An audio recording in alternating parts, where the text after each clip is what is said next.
It was built like a canine, as well, but it definitely stumbled around on two legs to get the advantage on the dogs, for many, many seconds. It wasn't just rearing, it was balanced like that, and its back and chest were appropriate for it. It looked natural to see it on two legs, basically. Again, I'm unsure if you're familiar with German Shepherds, but when they bite hard.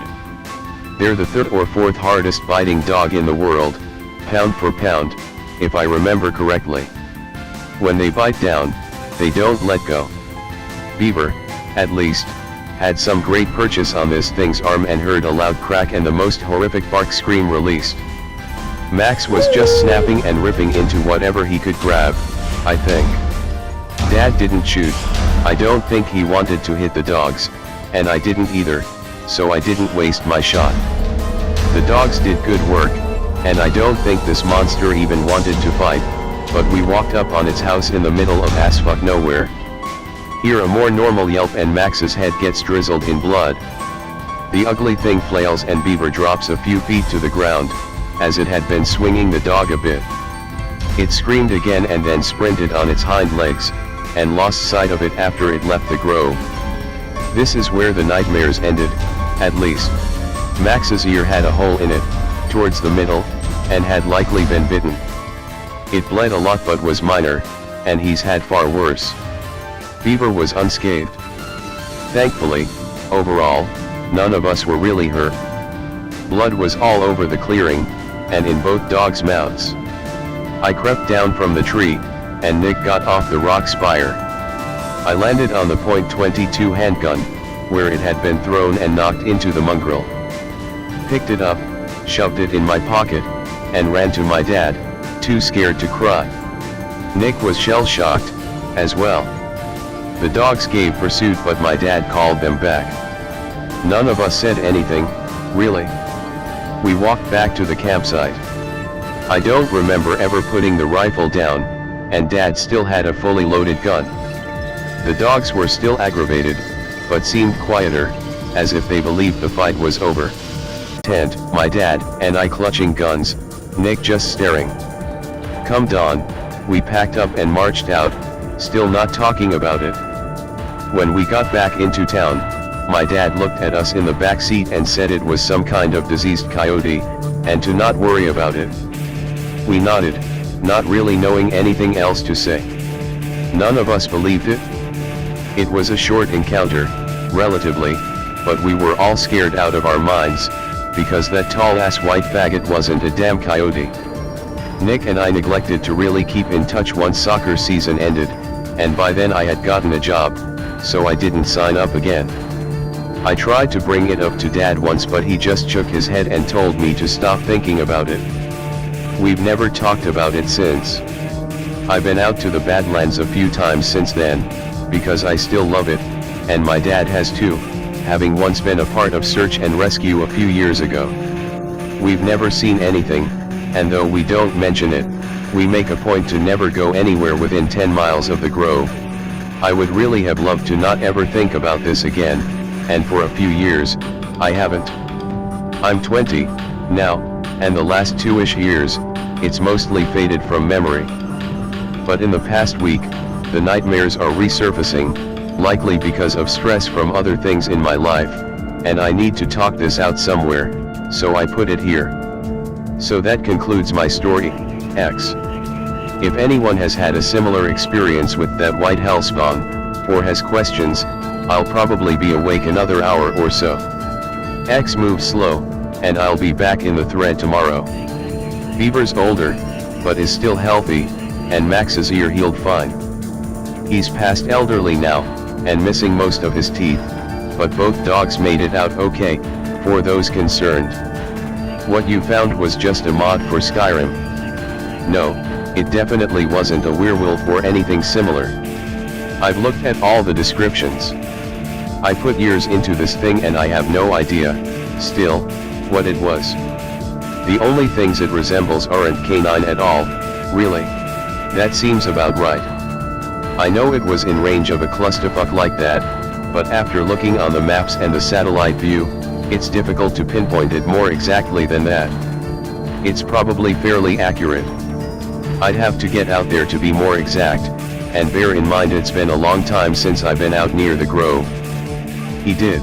Like I said, the sequence of events was very short. He came. Pig also related, sort of. It's the dog breed this thing most resembled.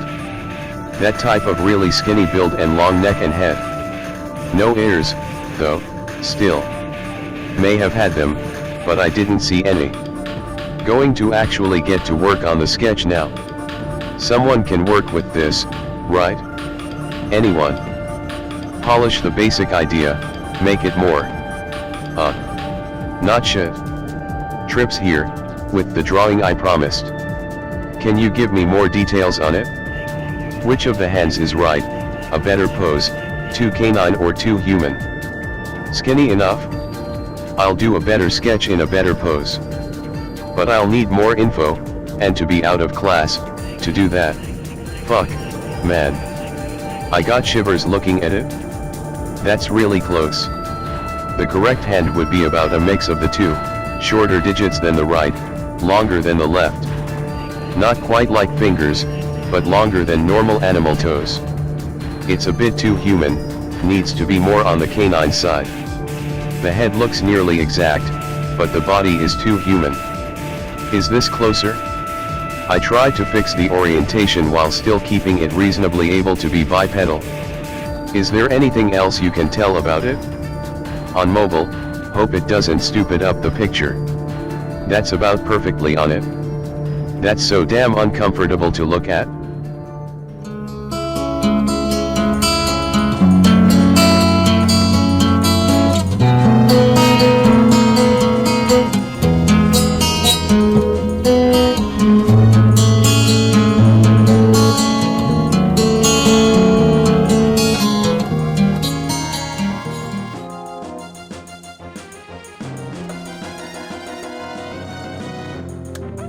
Greetings and bienvenue, Midnight Crew.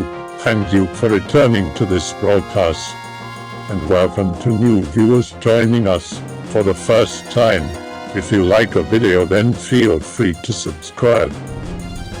Pier Fortunato Zanfretta alien encounter, abduction. A private security guard was destined to have one of the most bizarre, and outright terrifying, encounters with extraterrestrial beings ever recorded. On the frigid, moonless night of December 6, 1978, a 26-year-old night watchman, husband and father of 2 named Pier Zanfretta, was on a routine patrol in the village of Torrelia when he stumbled into a horrifying encounter with creatures from beyond our world that would forever change his life. According to Zanfretta's report, he was negotiating the dangerously icy roads in his patrol car, en route to the currently unoccupied country home of a client, Dr. Ettore Righi, when the engine, radio and lights of his vehicle all simultaneously, and inexplicably, died. It was at that moment that Zanfretta claimed to have seen 4 lights moving around in the garden of the Righi house. Assuming that the strange beams were emanating from the flashlights of would-be thieves, Zanfretta quietly climbed out of his car with his revolver and flashlight at the ready. The security guard, committed to protecting his client's home, silently slipped through the open gate and crept along a rock wall in an effort to get the jump on what he still assumed were ordinary burglars. It was then that he got the shock of his life.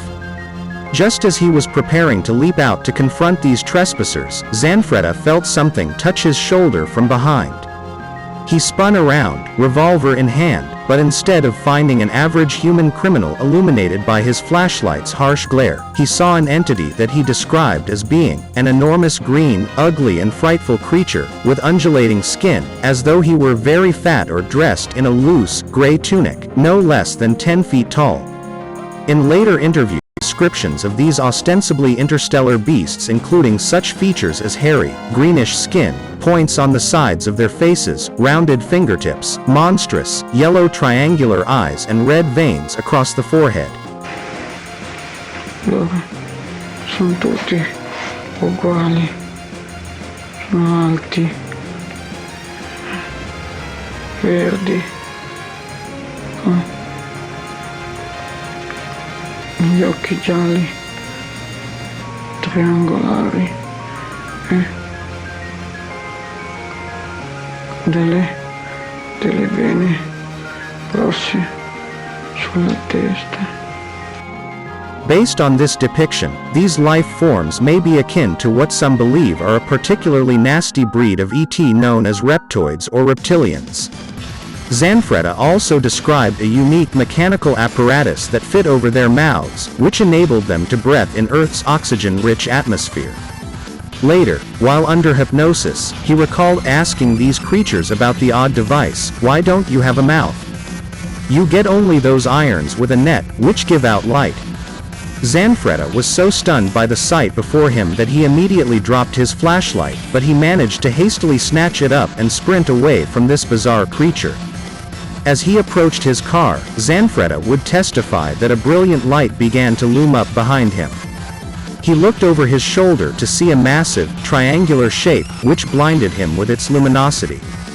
Zanfretta shielded his eyes with his arm and stared in awe as this gigantic UFO, which he claimed eclipsed even the house in its immensity, ascended with a hiss from behind the Riggy residence. It was at this point that Zanfretta claimed to have been blasted with a searing wave of heat. Struggling, the guard finally made it back to his car, where he proceeded to contact his security company's center of operations in nearby Genoa. It was at precisely 12:15 a.m. when Carlo Toccolino, the security company's radio operator, testified that Zanfretta was speaking in a confused and agitated fashion. Toccolino claimed that what little he could discern of Zanfretta's incoherent babbling consisted of descriptions of bizarre, inhuman beings. When Toccolino asked his comrade to describe who was assaulting him, Zanfretta's shocking response was, "No, they aren't men, they aren't men, my God, are they ugly?" At that point, the communications were abruptly broken off and Toccolino called the chief of the security service, Lieutenant Giovanni Cassiva. Cassiva, concerned with both the welfare of his man and his client's property, sent another patrol out to check on Zanfretta without delay. Due to the treacherous conditions, the second patrol did not reach the site until approximately 1 hour later. It was at about 1:15 in the morning when the two night watchmen, Walter Loria and Raimondo Mosca, discovered Zanfretta lying prone on the frozen ground in front of the Riggy house. When Zanfretta saw the approaching guards, he leapt to his feet, eyes bulging with fear, pistol and flashlight both aimed at his comrades.